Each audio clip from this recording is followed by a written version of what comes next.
ಎಲ್ಲರಿಗೂ ನಮಸ್ಕಾರ. ನೀವು ನೋಡ್ತಾ ಇದ್ದೀರಾ ಆಶಿತಾ ಯೂಟ್ಯೂಬ್ ಚಾನಲ್. ನಾನಿವತ್ತು ಈ ವಿಡಿಯೋದಲ್ಲಿ ನಿಮಗೆ ವೀರನಾರಾಯಣ ದೇವಸ್ಥಾನದಲ್ಲಿ ನಡೆಯುವಂಥ ಜಾತ್ರಾ ವಿಶೇಷತೆಯ ಬಗ್ಗೆ ತಿಳಿಸ್ಕೊಡ್ತೀನಿ.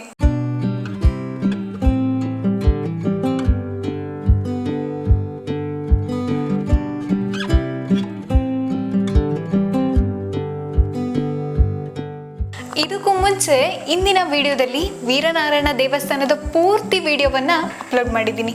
ಅದರಲ್ಲಿ ದೇವಸ್ಥಾನಕ್ಕೆ ತ್ರಿಕೂಟ ಅನ್ನೋ ಹೆಸರು ಏನಕ್ಕೆ ಬಂತು, ಸಪ್ತದ್ವಾರಗಳ ಬಗ್ಗೆ ಆಗಿರ್ಬೋದು, ದೇವಸ್ಥಾನದ ಒಳಭಾಗದಲ್ಲಿ ಇರುವ ಕಂಬಗಳ ಬಗ್ಗೆ, ಮತ್ತು ದೇವಸ್ಥಾನದ ಒಳಗೆ ಆನೆಗಳನ್ನು ಕೆತ್ತನೆ ಮಾಡಲಾಗಿದೆ, ಅದರ ವಿಶೇಷತೆ ಏನು, ಇದೆಲ್ಲದರ ಬಗ್ಗೆ ಪೂರ್ತಿ ವಿಡಿಯೋ ಹಾಗೆ ಇತಿಹಾಸವನ್ನು ನಾನು ಇಂದಿನ ವಿಡಿಯೋದಲ್ಲಿ ಅಪ್ಲೋಡ್ ಮಾಡಿದ್ದೀನಿ. ನೀವು ನೋಡಿಲ್ಲ ಅಂತಂದರೆ ಡಿಸ್ಕ್ರಿಪ್ಷನಲ್ಲಿ ವಿಡಿಯೋವನ್ನು ಅಪ್ಲೋಡ್ ಮಾಡಿದ್ದೀನಿ, ಹೋಗಿ ನೋಡಿ. ಇವತ್ತಿನ ಈ ವಿಡಿಯೋದಲ್ಲಿ ವೀರನಾರಾಯಣ ದೇವಸ್ಥಾನದಲ್ಲಿ ನಡೆಯುವಂಥ ಒಂದು ಜಾತ್ರಾ ವಿಶೇಷತೆ ಬಗ್ಗೆ ತಿಳಿಸ್ಕೊಡ್ತೀನಿ. ಈ ಜಾತ್ರೆ ಪ್ರತಿ ವರ್ಷ ಯುಗಾದಿ ಕಳೆದ ನಂತರ ಬರುವಂಥ ಮೊದಲನೇ ಹುಣ್ಣಿಮೆಯ ದಿನ ನಡೆಯುತ್ತೆ. ಈ ಹುಣ್ಣಿಮೆಗೆ ಸರಿಯಾಗಿ 9 ದಿನಗಳ ಕಾಲ ಈ ಜಾತ್ರೆ ನಡೀತಾ ಇತ್ತಂತೆ. ಅದು ನನ್ನ ತಂದೆ ಮತ್ತು ನನ್ನ ತಾತಂದ್ರು ನನ್ನ ವಯಸ್ಸಿನಲ್ಲಿರುವಾಗ, ಅಂದರೆ ಅವರು ಚಿಕ್ಕವರಿದ್ದಂಥ ಸಮಯದಲ್ಲಿ 9 ದಿನಗಳ ಕಾಲ ನಡೀತಾ ಇತ್ತಂತೆ. ಈ 9 ದಿನಗಳ ಕಾಲ ಏನೇನೆಲ್ಲ ನಡೀತಿತ್ತು, ಏನೇನೆಲ್ಲ ವಿಶೇಷ ಪೂಜೆಗಳಿರ್ತಿತ್ತು, ಹಾಗೆ ಶಾಸ್ತ್ರಗಳಿರ್ತಿತ್ತಂತೆ. ಅಂದರೆ ನಮ್ಮ ಮನೆಗಳಲ್ಲಿ ಮದುವೆಯನ್ನು ಮಾಡುವಾಗ ನಾವು ಹೇಗೆ ಶಾಸ್ತ್ರಗಳನ್ನು ಮಾಡ್ತೀವಿ, ಇನ್ನು ಮಾಡುವಂಥ ಶಾಸ್ತ್ರ ಆಗಿರ್ಬೋದು, ಅರಿಶಿನ ಶಾಸ್ತ್ರ ಆಗಿರ್ಬೋದು, ಬಳೆ ಶಾಸ್ತ್ರ ಆಗಿರ್ಬೋದು, ಮೆಹಂದಿ ಶಾಸ್ತ್ರ, ಈ ಥರ ಒಂದೊಂದು ದಿನ ಒಂದೊಂದು ರೀತಿಯ ಶಾಸ್ತ್ರಗಳನ್ನ ಮಾಡ್ತೀವಲ್ವ, ಅದೇ ರೀತಿ ಅಲ್ಲೂ ಕೂಡ ಅಂದರೆ ದೇವಸ್ಥಾನದಲ್ಲೂ ಕೂಡ ವಿಶೇಷವಾದಂಥ ಶಾಸ್ತ್ರಗಳು, ಪೂಜೆಗಳು ಇರ್ತಾ ಇತ್ತಂತೆ. ಆದರೆ ಪರ್ಟಿಕ್ಯುಲರ್ ಆಗಿ ನನಗೆ ಇಂಥದ್ದೇ ಶಾಸ್ತ್ರ, ಇಂಥದ್ದೇ ಪೂಜೆ ಅನ್ನೋದ್ರ ಬಗ್ಗೆ ಸ್ವಲ್ಪ ಕನ್ಫ್ಯೂಷನ್ ಇದೆ ಆ್ಯಂಡ್ ಅಷ್ಟಾಗಿ ತಿಳಿದಿಲ್ಲ. ನಿಮ್ಗೇನಾದರೂ ಗೊತ್ತಿದ್ರೆ ಕಮೆಂಟ್ನಲ್ಲಿ ತಿಳಿಸಿ.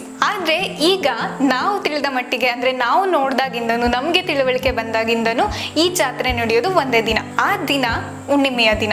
ಅಂದರೆ ಹುಣ್ಣಿಮೆಯ ದಿನ ತೇರನ್ನು ಎಳೆಯೋದರ ಮೂಲಕ ಜಾತ್ರೆಯನ್ನು ಮುಗಿಸ್ತಾ ಇದ್ರಂತೆ. ಆದರೆ ಈಗ ಅಂದರೆ ನಮಗೆ ತಿಳಿದ ಮಟ್ಟಿಗೆ ನಾವು ನೋಡ್ದಾಗಿಂದನೂ ಈ ಜಾತ್ರೆ ನಡೀತಿರೋದು ಒಂದೇ ದಿನ. ಆ ದಿನ ಯಾವತ್ತು? ಹುಣ್ಣಿಮೆಯ ದಿನ. ಅವತ್ತು ದೇವರನ್ನ ಅಲಂಕಾರ ಮಾಡಿಕೊಂಡು ಊರ ಸುತ್ತ ಉತ್ಸವವನ್ನು ಮಾಡಿ ಜಾತ್ರೆಯನ್ನು ಮುಗಿಸ್ತಾರೆ. ಆದರೆ ಈಗ ನಮಗೆ ತಿಳಿದಾಗಿಂದನೂ ಈ ಜಾತ್ರೆ ನಡೆಯೋದು ಒಂದೇ ದಿನ. ಅದು ಯುಗಾದಿ ಕಳೆದ ನಂತರ ಬರುವಂಥ ಮೊದಲನೇ ಹುಣ್ಣಿಮೆಯ ದಿನ. ಈ ದಿನ ದೇವರನ್ನ ಅಲಂಕಾರ ಮಾಡಿಕೊಂಡು ಊರ ಸುತ್ತ ಉತ್ಸವವನ್ನು ಮಾಡಿ ಜಾತ್ರೆಯನ್ನು ಮುಗಿಸ್ತಾರೆ. ಇದು ನಮ್ಮ ಊರಿನ ಮೊದಲನೇ ದಿನದ ಜಾತ್ರೆ. ಈ ಉತ್ಸವ ಹೇಗಿತ್ತು ನೋಡೋಣ. ಇರಿ ಅದಕ್ಕೂ ಮುಂಚೆ ನಾನು ಇನ್ನೊಂದನ್ನು ನಿಮ್ಮ ಜೊತೆ ಹಂಚ್ಕೋಬೇಕು. ಏನಂತಂದರೆ ಇದು ನಮ್ಮ ಊರಿನಲ್ಲಿ ನಡೆಯುವಂಥ ಮೊದಲನೇ ದಿನದ ಜಾತ್ರೆ. ಮುಂದೆ ಬರುವಂಥ ಕರಿಯಮ್ಮ ಹಾಗೆ ಬಿಂದಿಗಮ್ಮ ದೇವಸ್ಥಾನದಲ್ಲಿ ನಡೆಯುವಂಥ ಜಾತ್ರಾ ವಿಶೇಷತೆ ಒಂದು ಇತಿಹಾಸವನ್ನೇ ಒಳಗೊಂಡಿದೆ. ಈ ಇತಿಹಾಸ ಮಹಾಭಾರತಕ್ಕೆ ಸಂಬಂಧಪಟ್ಟದ್ದು. ಈ ಮಹಾಭಾರತದಲ್ಲಿ ಭೀಮ ಮತ್ತು ಬಕಾಸುರನ ಕಥೆಯನ್ನು ನೀವೆಲ್ಲರೂ ಕೇಳಿರ್ತೀರಾ ಅಲ್ವಾ? ಈ ಕಥೆಗೆ ಸಂಬಂಧಪಟ್ಟದ್ದು ಈ ಜಾತ್ರಾ ವಿಶೇಷತೆ. ಇದ್ರ ಬಗ್ಗೆ ಮುಂದಿನ ವಿಡಿಯೋದಲ್ಲಿ ನಾನು ಅಪ್ಲೋಡ್ ಮಾಡ್ತೀನಿ, ನೋಡೋದನ್ನ ಮರಿಬೇಡಿ. ಕಾಯ್ತಾ ಇರಿ. ಎಲ್ಲರಿಗೂ ಶುಭವಾಗಲಿ. ಧನ್ಯವಾದಗಳು.